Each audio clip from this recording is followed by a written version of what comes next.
दोस्तों, test space telescope NASA का सबसे एडवांस टेलीस्कोप है जिसका मकसद सिर्फ और सिर्फ हमारी जमीन जैसे सियारों को ढूंढना है। और इसने 4 सालों के अंदर कई सियारे ढूंढे, लेकिन उनमें से 2 सियारे ऐसे थे जिनको साइंसदान जमीनी सियारे कहते हैं।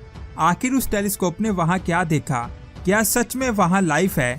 ये कमाल की इन्फॉर्मेशन आप जानोगे आज की इस वीडियो में, तो पूरी वीडियो वॉच कीजिएगा। और आप देख रहे हैं space world. Test space telescope को अप्रैल 2018 में लॉन्च किया गया था, जिसका मकसद हमारी जमीन जैसे सियारों को ढूंढना है। ये हमारी जमीन से बहुत ज्यादा दूरी पर मौजूद सियारों को ढूंढने के लिए ट्रांजिट मेथड का इस्तेमाल करता है। टेस्ट का मतलब है ट्रांजिटिंग एक्सोप्लैनेट सर्वे सैटेलाइट। ट्रांजिटिंग मेथड में जब एक सियारा अपने स्टार के सामने आता है तो उसकी रोशनी कुछ देर के लिए डिम होती है, जिससे साइंसदानों को पता चल जाता है कि उस स्टार के गिर्द एक सियारा घूम रहा है। उसके पास साइंसदान ये स्टडी करते हैं कि जिस वक्त वो सियारा अपने स्टार के सामने आता है तो वो अपने स्टार की कितनी रोशनी को ब्लॉक करता है और उस स्टार से निकलने वाली रोशनी की लुमिनिसिटी कितनी है, जिससे साइंसदान को पता चल जाता है कि वो सियारा हमसे कितनी दूर है। और साथ ये भी पता चल जाता है कि वो सियारा अपने स्टार से कितनी दूर है, यानी वो अपने स्टार के हैबिटेबल जोन में है या नहीं। इस टेलीस्कोप से पहले मार्च 2009 में नासा ने केपलर स्पेस टेलीस्कोप को लॉन्च किया था, जो 2018 तक एक्टिव रहा। इतने अरसे में इसने 1000 से ज्यादा सियारे ट्रांजिट मेथड के जरिए ढूंढे, जिनमें 2 सियारों ने साइंसदानों का ध्यान अपनी तरफ खींचा। उनमें एक केपलर 438b और दूसरा केपलर 442b है, जिनका साइज हमारी जमीन के बराबर था और ये दोनों सियारे अपने स्टार के हैबिटेबल जोन में आ रहे थे। साइंस की एक स्टडी के मुताबिक वहां पर वैसी ही कंडीशंस हो सकती हैं जैसी आज हमारी जमीन पर हैं, और साइंसदानों को यकीन है कि वहां पानी लिक्विड फॉर्म में मौजूद हो सकता है, जो लाइफ के लिए मेन पार्टिकल है। साइंसदानों ने इन दोनों सियारों पर कई सालों तक स्टडी की, जिनमें केपलर 438b लायरा कॉन्स्टेलेशन में मौजूद है, जो हमारी जमीन से 470 लाइट ईयर दूर है। केपलर 442b भी लायरा कॉन्स्टेलेशन में मौजूद है, जो हमारी जमीन से 1120 लाइट ईयर दूर है। ये दोनों सियारे साइज और एटमॉस्फेयर के लिहाज से हमारी जमीन जैसे हो सकते हैं। अगर वहाँ पर कोई सिविलाइजेशन रहती है तो हमारे वहाँ पहुँचने से पहले वो सिविलाइजेशन बहुत ज्यादा एडवांस हो जाएगी। अगर हम जमीन से उस सियारे पर हेलो का मैसेज भेजते हैं तो उसे वहाँ पहुँचने में कई 100 साल लग जाएंगे। टेस्ट स्पेस टेलीस्कोप का मकसद केपलर 438b और 442b जैसे सियारों को ढूंढना है। ये बात आप जान लें कि केपलर स्पेस टेलीस्कोप एक टाइम में 105 स्क्वायर डिग्री के एरिया को स्टडी कर सकता था, जिसमें 3 बड़ी कॉन्स्टेलेशन आती हैं, एक सिग्नस कॉन्स्टेलेशन, दूसरी लायरा कॉन्स्टेलेशन और तीसरी ट्रैको कॉन्स्टेलेशन। दूसरी तरफ टेस्ट स्पेस टेलीस्कोप एक टाइम में केपलर से 400 गुना ज्यादा बड़े एरिया को स्टडी कर सकता है। ये टेलीस्कोप उन सियारों को बहुत आसानी से ढूंढ लेता है जो अपने स्टार के गिर्द अपने एक चक्कर 13 दिनों से लेकर 100 दिनों के दरमियान कंप्लीट करते हैं। एक सियारा अपने स्टार के गिर्द जितनी तेजी से ऑर्बिट करेगा, उस स्टार की रोशनी उतनी ज्यादा ब्लिंक होगी, और बार बार होने वाली ब्लिंकिंग को नोटिस करना बहुत ज्यादा आसान है। इस ब्लिंकिंग को नोटिस करने के लिए टेस्ट स्पेस टेलीस्कोप में 4 टेलीस्कोप लगाए गए हैं। हर टेलीस्कोप में 24x24 field wide angle reflector लगा हुआ है और हर टेलीस्कोप के अंदर 16 मेगापिक्सल कैमरा लगा हुआ है, यानी इस टेलीस्कोप में टोटल 67.2 मेगापिक्सल कैमरा लगा हुआ है। साइंसदान का कहना है कि ये टेलीस्कोप 20,000 से ज्यादा सियारों को ढूंढ सकता है, जिनमें 500 से लेकर 1000 सियारे सुपर अर्थ हो सकते हैं।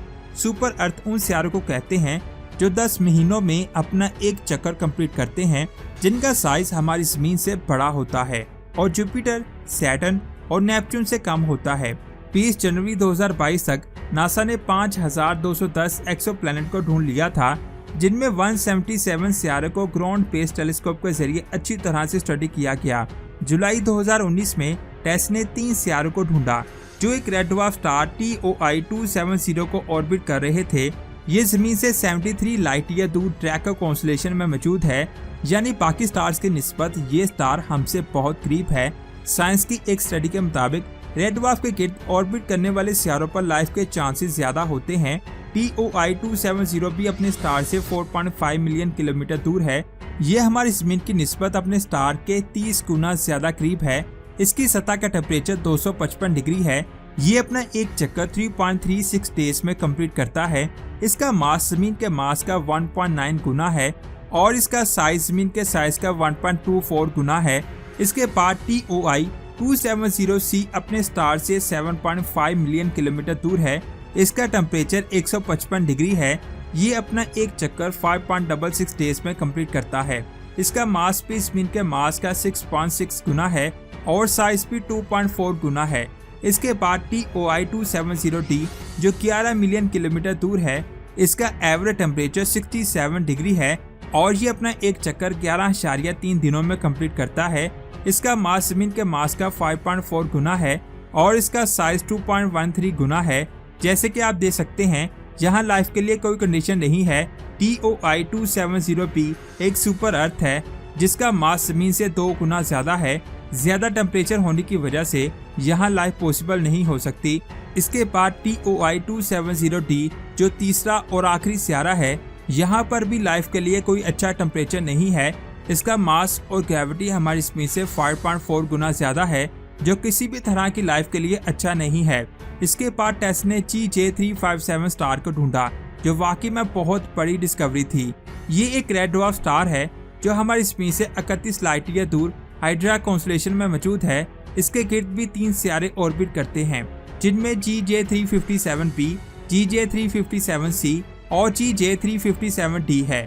GJ357B और C अपने स्टार के बहुत ज्यादा करीब थे, जिसकी वजह से उनका टेम्परेचर बहुत ज्यादा है और इतने ज्यादा टेम्परेचर में लाइफ पॉसिबल नहीं हो सकती। लेकिन GJ357D अपने स्टार के हैबिटेबल जोन में आता है। ये अपने स्टार से इतनी ही दूरी पर मौजूद है जितनी दूरी पर आज मार्स सूर्य से दूर है। साइंसदान जब इसे देखते हैं तो ये बिल्कुल ब्राइट नजर आता है, जैसे यहाँ पानी का बहुत बड़ा समुद्र मौजूद हो या जमी हुई बर्फ हो। इसके बाद पूरी दुनिया के साइंसदानों की नजरें इस सियारे पर लग गईं और बहुत ज्यादा एडवांस टेक्नोलॉजी के साथ इस सियारे को स्टडी किया गया। तो साइंसदानों ने कहा कि अगर वहाँ हालात बदतर भी हुए तो वहाँ टेम्परेचर कम से कम अंटार्कटिका जितना होगा, यानी हम इंसान वहाँ जाकर जिंदगी गुजार सकते हैं।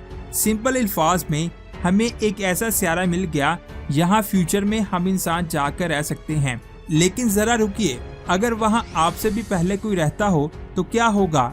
साइंस के मुताबिक GJ357D हमारी जमीन से 6 गुना ज्यादा बड़ा है, इसीलिए उसे सुपर अर्थ का नाम दिया गया है।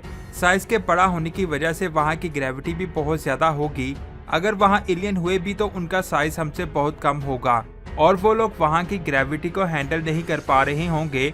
हम आज भी अपनी जमीन की ग्रेविटी से बाहर सही तरह से नहीं निकल सकते, लेकिन उन लोगों के लिए ग्रेविटी से बाहर निकलना हमसे कई गुना ज्यादा मुश्किल होगा। साइंसदानों ने इस सियारे को अपनी टॉप लिस्ट में रखा है और इसे सुपर अर्थ कहा है। वो आज भी इसे स्टडी कर रहे हैं और आने वाले कुछ महीनों में जेम्स स्पेस टेलीस्कोप से इसकी स्टडी की जाएगी। फिर हम और भी ज्यादा इसके बारे में जान पाएंगे। इसके पास 7 जनवरी 2020 को टेस्ला ने TOI 700 स्टार को ढूंढा, जो हमसे 101.4 लाइट ईयर दूर है, जिसके गिर्द भी 3 सियारे ऑर्बिट करते हैं। लेकिन इन तीनों में से TOI 700D ने साइंसदानों की तवज्जो अपनी तरफ खींची। ये अपने स्टार से 24.4 मिलियन किलोमीटर दूर है। इसकी सतह का टेम्परेचर -13 डिग्री सेल्सियस है और ये अपना एक चक्कर 37.4 डेज में कंप्लीट करता है। इसका मास हमारी जमीन से 1.7 गुना ज्यादा है और साइज भी 1.2 गुना ज्यादा है, जिसकी वजह से इसे भी सुपर अर्थ कहा जाता है। इसका टेम्परेचर तो हम इंसानों के लिए सही नहीं है, लेकिन एक स्टडी के मुताबिक इसके पास डेंस एटमॉस्फेयर हो सकता है और इसके कई हिस्सों पर इतनी गर्मी हो सकती है कि वहां लाइफ पॉसिबल हो सके। ये सियारा भी साइंसदानों की उस लिस्ट में शामिल है जिनको फ्यूचर में जेम्स स्पेस टेलीस्कोप स्टडी करेगा और साइंसदान इसे भी जमीन जैसा सियारा मानते हैं। नासा आज भी टेस्ट के जरिए हमारी जमीन जैसे सियारे ढूंढ रहा है, लेकिन उनको कुछ ही सियारे मिले हैं जो हमारी जमीन जैसे हैं, जो फ्यूचर में हमारा दूसरा घर हो सकते हैं। आपको इनमें से कौन सा सियारा सबसे अच्छा लगा, नीचे कमेंट्स करके जरूर बताएं।